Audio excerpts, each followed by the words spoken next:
On the 27th of October, 1955, the Cabinet Office of Sir Anthony Eden's government in London completed a final draft of a plan to allow Princess Margaret to marry Group Captain Peter Townsend. The plan, set out across several pages of typed memorandum and approved that day by the Prime Minister, was as follows. The princess would surrender her place, and the places of any children she might have with Townsend, in the line of succession to the throne. In exchange, she would keep her royal title. She would keep her civil list allowance of £6,000 a year, plus the £9,000 payable to her on marriage. She would continue to undertake public duties on behalf of the Crown, subject to the approval of the government and the family. She would live in Britain. She would marry Peter Townsend in a civil ceremony. She would, in every public sense that mattered to a young royal princess in 1955, remain who she had been. The plan was completed on the 27th of October.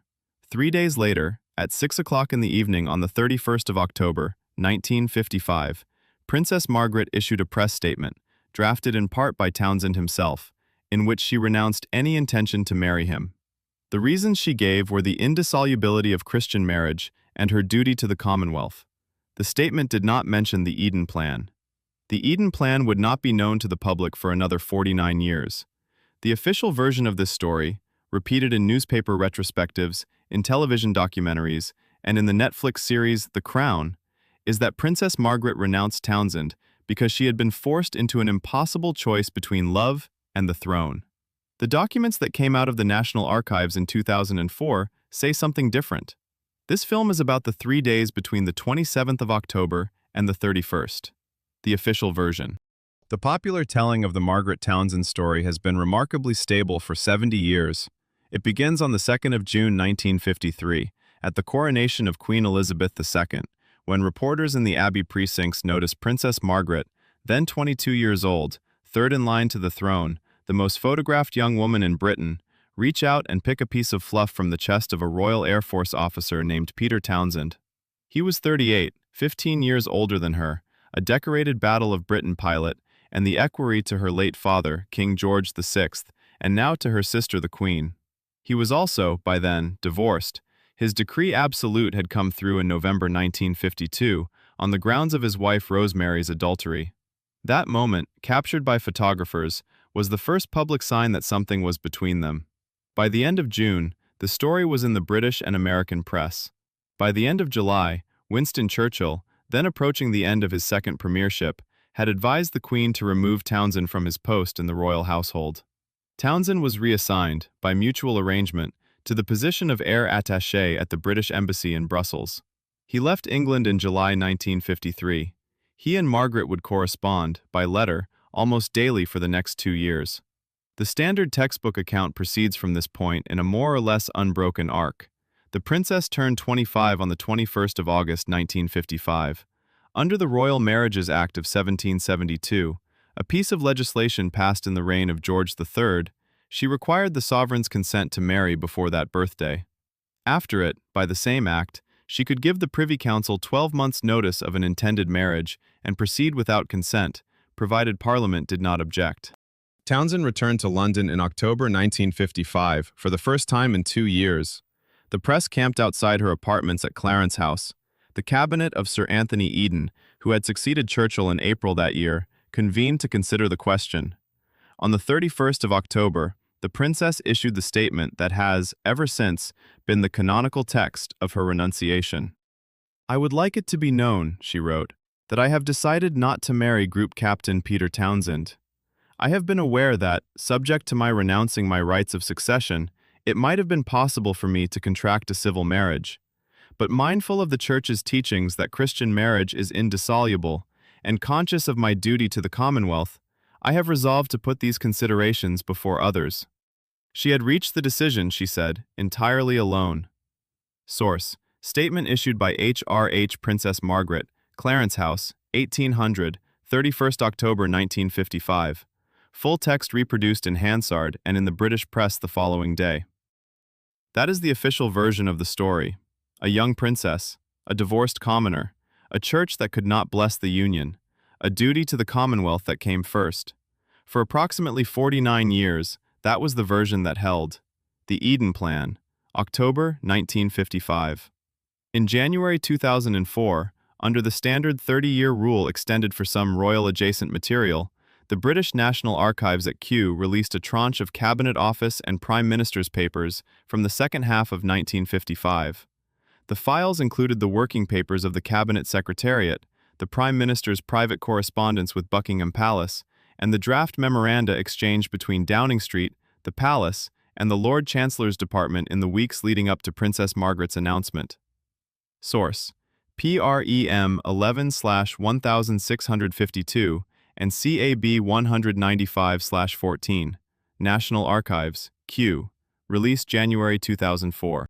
The papers documented something the public version have not. On the 18th of October 1955, the Eden Cabinet had met to discuss the princess's intended marriage. The discussion had not gone in the direction the conventional account suggests. The Cabinet had not, in fact, planned to demand that Margaret surrender her royal status, her income, or her residence. The Cabinet had been working on a compromise, and Eden himself, a divorced man married to his second wife, had been pressing it. On the 24th of October, Eden traveled to Balmoral to put the compromise to the Queen in person. The plan he carried was, in essence, the one set out in the cold open of this film. The princess would relinquish her place, and the places of any children of the marriage, in the line of succession. In exchange, she would keep her HRH style. She would keep her civil list allowance. She would retain her residence at Clarence House. She would continue her public duties under such arrangements as the Crown and the government found acceptable. The marriage itself would, by necessity, be a civil ceremony. The Church of England, whose position on the remarriage of divorced persons was unyielding in the 1950s, would not bless it. But the princess would marry. She would remain a working royal. She would not be exiled. The Queen, by the Cabinet record, raised no objection. By the 27th of October, the final draft of the plan was complete. The plan had been delivered, in the days that followed, through channels that included the princess's private secretary, the Lord Chancellor Lord Kilmuir, and, by Eden's own contemporaneous note, at least one direct conversation between the Prime Minister and Princess Margaret herself. That was the state of play on the 27th of October 1955. The princess could marry. The princess could remain a princess. The princess could remain in England. She would simply no longer be in the line of succession that, in 1955, contained her sister, her two royal nephews, and herself. She announced on the 31st of October that she would not marry him. The 3 days. What happened in the 72 hours between the final draft of the Eden Plan and the princess's renunciation statement is the subject of this chapter, and of most of the credible recent reporting on the Margaret Townsend story. The simplest reading of the gap is the one the renunciation statement itself gives. The princess invoked 2 reasons: the Church of England's teaching on the indissolubility of marriage and her duty to the Commonwealth.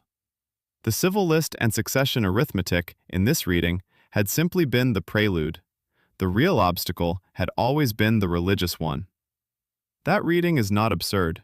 The princess was, by the documented accounts of her contemporaries, including her authorized biographer Christopher Warwick and the historian Tracy Borman, devoutly religious, in a way her elder sister the Queen also was, but with a sharper edge of personal conviction. The Archbishop of Canterbury, Geoffrey Fisher, had made his position known both publicly and to the palace. He was prepared to oppose the marriage in his pastoral capacity. He had drafted a public statement that would have followed any civil ceremony. There is, however, a complication with this reading. The princess had known the Church's position from the beginning. She had known it in 1953. She had known it through the 2 years of correspondence with Townsend in Brussels. She had known it on the 18th of October when the Cabinet first met to consider her case. She had known it on the 24th when Eden traveled to Balmoral. She had known it on the 27th when the final draft of the plan was completed.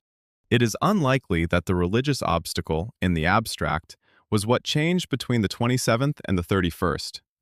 What may have changed, and what the recent reporting has tended to focus on, is more specific. Counter-narrative. In a memoir Peter Townsend published in 1978 under the title Time and Chance, the retired group captain offered his own reading of what had happened. The princess, he wrote, could have married me only if she had been prepared to give up everything, her position, her prestige, her privy purse. I simply hadn't the weight, I knew it, to counterbalance all she would have lost. Source: Peter Townsend, Time and Chance, Collins, 1978. Townsend's phrasing is interesting because it presents the loss as total, everything, which, by the Eden Plan released in 2004, was not the choice on the table. Either Townsend had not been told the actual terms of the plan, which is possible since communications between London and his Brussels embassy in October 1955 were unreliable, or he was telling the version of the story he and the princess had together agreed was easier to live with, in public and in private, than the version the documents now suggest. That is one possibility. What the statement doesn't say. There is a more careful reading of the renunciation statement itself, and of what it does and does not say, that has been developed by the journalist and biographer Anna Pasternak and by the historian Tracy Borman in her 2019 documentary on Princess Margaret, For You and Yesterday. The statement does not say that Margaret was forced to choose between Townsend and her royal status. It does not say that she would have to leave England. It does not mention any economic penalty. What it does say is that she would have to enter a civil marriage and that she has decided not to. The omission is striking. If the version held in popular memory had been the version actually on the table, the statement could have said so, could have framed the renunciation as the noble acceptance of total loss. It did not. What the statement gestures toward, in the careful reading, is the second reason, the marriage outside the church. The princess was prepared to live without the line of succession. She was not, by the textual evidence of her own statement, prepared to live within the marriage the only way the church would permit her to live, which was outside it. That, in the recent reporting, is the most coherent reading of the 3 days. What changed between the 27th and the 31st was not the political plan. The political plan had been agreed. What changed was the religious arithmetic.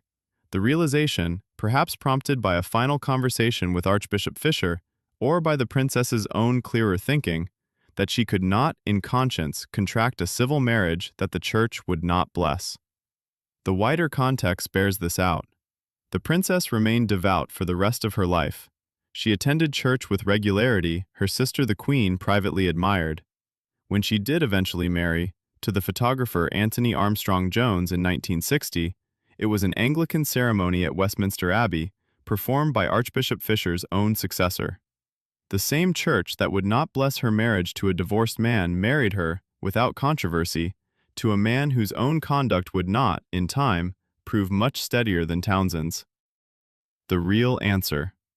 The textbook version of why Princess Margaret could not marry Peter Townsend says she chose duty over love. The documents released in 2004 say that duty, in the form the textbook means it, was not what she was being asked to give up. She could have kept the title.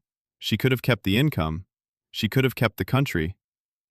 The careful reading of those documents, together with the language of her own statement and the consistent religious practice of her remaining 47 years, suggests something else. Princess Margaret could not marry Peter Townsend because to do so, she would have had to marry outside the Church of England. And the Church of England, in 1955, was, for her, the part of the institution she actually believed in. She could have given up the succession. She could have given up the line of descent her children would have inherited.